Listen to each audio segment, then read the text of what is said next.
మన కూకట్పల్లిలో మర్రి golden diamonds April 12న బ్రహ్మాండమైన ప్రారంభం.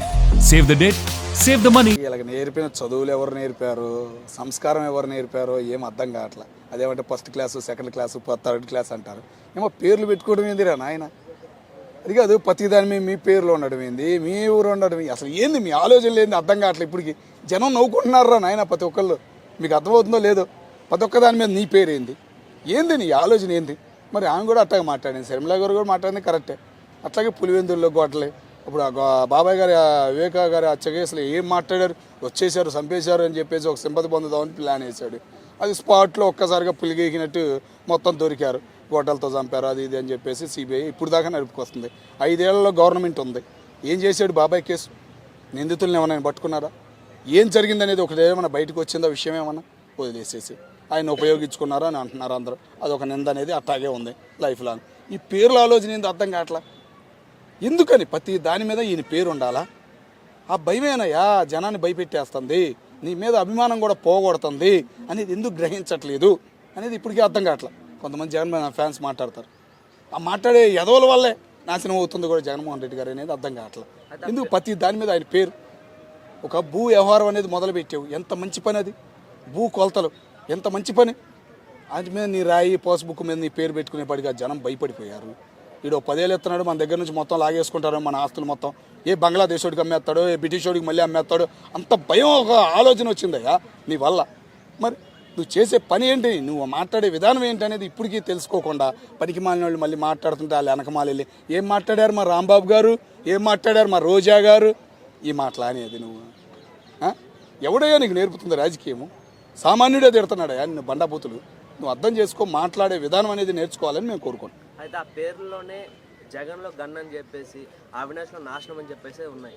అది దాని గురించి ఏం చెప్తారు? ఇక నాశనం ఏముందో, చెప్పేది ఏముంది. ఆయన అవినాష్ కూడా లబోదిబా అంటున్నాడు, నాకేం తెలియదమ్మా ప్రమాణం చేద్దాం ఎడగరా అని అంటున్నాడు. ఆయన మాట్లాడుతున్నాడు మీడియా ముందు. అదేమంటే చంద్రబాబు నాయుడు గారు మాట్లాడేస్తున్నారు అని అంటాడు. ఆయన ఏం మాట్లాడతాడో ఆయనకు కూడా అర్థం కాదు.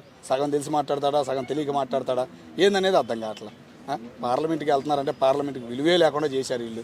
మరి ఇట్లాంటి వాళ్ళ గురించి కూడా మనం మాట్లాడినా కూడా వేస్ట్. కానీ శర్మిల గారు చేసిన ఘాటు వ్యాఖ్యలైనా ఆయన ఆలోచించాలి జగన్మోహన్ రెడ్డి గారు. ఈ మావి గన్లు, జాబీ గన్లు, ఆ గన్నులు అనేవి వదిలేసి జనంలోకి వెళ్తే మర్యాద అనేది ఉంటుంది. నీకు సినిమా చూపిస్తాడు అంటాడు చంద్రబాబు నాయుడికి. ముందు నీ సినిమా ఏందో చూసుకోవయ్యా. జనం నీ గురించి ఏమనుకుంటున్నారని ఒక 10 మందిని అడుగు, అప్పుడు నీకు తెలిసిద్ది నీ సినిమా ఏంది అనేది. నువ్వు పాదయాత్ర మొదలుపెట్టినా కూడా నీకు పేటీఎం బ్యాచే ఉంటుంది. నీకు ఓటేసేవాళ్ళు, నేను ఆదరించేవాళ్ళు సరైన కూలి పెట్టలు కానీ నీ మీద ప్రేమ పోయిద్ది తప్ప నువ్వు పాదయాత్రలు చేసినా, ఏ యాత్రలు చేసినా, మావి గన్ యాత్రలు చేసినా, ఏం చేసినా ప్రయోజనం అనేది లేదనేది నువ్వు గ్రహించాలని మేము కోడిగుడ్డ. ఇవి కోడిగుడ్డు గురించి ఇంకేం మాట్లాడతామన్నా, రీసెంట్గా దొరికాడు పాపం ఒక్కడి. రైట్ నువ్వు మంచి అదే కోడిగుడ్డు గురించి ఏం మాట్లాడతాం. ఐటీ శాఖ ఎన్ని కంపెనీలు తెచ్చాడు, ఎన్ని ఉద్యోగాలు ఇచ్చాడు చెప్పమని. అది దగ్గర 3 సంవత్సరాల దాకా ఉన్నట్టున్నాడు. అందరూ సంవత్సరానికి ఊడిపోయినాయి మంత్రి పదవులు, ఈ 2-2.5 ఉన్నట్టున్నాడు. ఏం తెచ్చాడు, ఎన్ని కంపెనీలు తెచ్చాడు, ఏమి ఇచ్చాడు, ఒక ఉద్యోగం చెప్పమని. అరే బాబు ఇంతమందికి ఉద్యోగాలు ఇచ్చానని చెప్పమని. అదేమంటే రోజాను కూర్చోబెట్టుకుని ఏదో యాత్ర ఏదో చేశాడు. మా రోజా పక్కన కూర్చోవడం వల్లేమో 6 నెలల జైలు శిక్ష ఎంతో అమౌంట్ పడిందిగా రీసెంట్గా, నిన్నే అయినట్టుంది. కోర్టు కంపల్సరీ జైల్లో పెడతారు ఈ 6 నెలలు. మరి ఊరుకోరు. 6 సంవత్సరాలు 6 నెలలు కోర్టు తీర్పిచ్చినట్టు ఉంది కదా దాని గురించి. మరి అంతే పోయి రోజా పాపం పక్కన కూర్చుంది అధ్యక్షులు పడింది పాపం. అంటే 70,000 మంది ఉన్న అమరావతిలో రాజధాని నిర్మాణానికై 1,00,000 కోట్లు ఖర్చు పెట్టడం ఎంతవరకు కరెక్ట్ అని చెప్పి అమర్నాథ్ గారు అంటున్నారు. సిగ్గు లజ్జ అనేది ఏమైనా ఉందా? నిన్న రీసెంట్గా మీ జగన్మోహన్ రెడ్డి గారేగా చెప్పింది, విజయవాడలో 20 లక్షల మంది ఉన్నారు, మచిలీపట్నంలో 10 లక్షల మంది ఉన్నారు, గుంటూరులో 15 లక్షల మంది ఉన్నారు. చెవుల్లో ఏం పెట్టుకుని మాట్లాడుతున్నారు అర్థం కావట్లేదు. చెవుల్లో ఏం పెట్టుకుని మాట్లాడుతున్నారు? మీ నాయకులు చెప్పిన మాటలే మీకు వినపడతలేదు అంటే మీ లాంటి వాళ్ళని ఏమనాలి? ఇలాంటి ఎదవలను తీసుకొచ్చి రాజకీయంలో కూర్చోబెట్టింది, మంత్రి పదవులు ఇచ్చింది జగన్మోహన్ రెడ్డి గారు. ఇప్పటికైనా ఆలోచించాలి. పనికి మాలిన ఎదవలు, పనికి మాలిన మాటలు. ఏం తెలుసా నీకు? అమరావతి గురించి ఏం తెలుసు, గుంటూరు గురించి ఏం తెలుసు? ఒక్కసారి వెళ్ళి గొడ్డుగారం ముద్దది నువ్వు తెలిసిద్ది నొప్పి అనేది ఏందని. ఏం తెలుసా నీకు గుంటూరు గురించి? మళ్ళీ పోయి గుడివాడ పేరు పెట్టుకున్నావు పరువు తీయటానికి, కొడాల నాని గారి పేరు.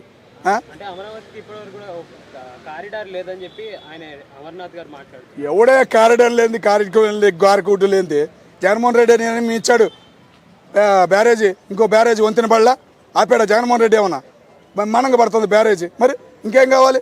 మా ఎమ్మెల్యేలు మంత్రులు రేపే వెళ్ళబోతున్నారు క్వార్టర్స్లోకి, 2-3 రోజుల్లో ఓపెన్ అయిపోతున్నాయి. ఏం మాట్లాడుతున్నారు?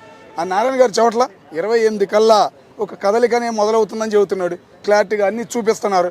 ఇంకా మీలాంటి ఎదవలు మునుగుద్ది తొనిగిద్ది ఏందా మునిగేది? ప్రపంచం మొత్తం మునిగినా కానీ వచ్చి చేరేది ఆడకే. ఓకేనా?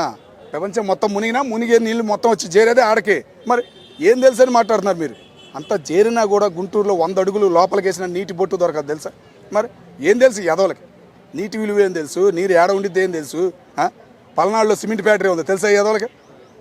గుంటూరులో కాఫీ పొడి ఫ్యాక్టరీ ఉంది. ఎంత లిక్విడ్ అది, ఎంత భూములు నాశనం అవుతున్నాయి. అయినా ఉంటుంది. ఎన్ని దగ్గర 60-70 సంవత్సరాల నుంచి ఉంటుంది. ఎవరైనా గెలిచారు దాన్ని?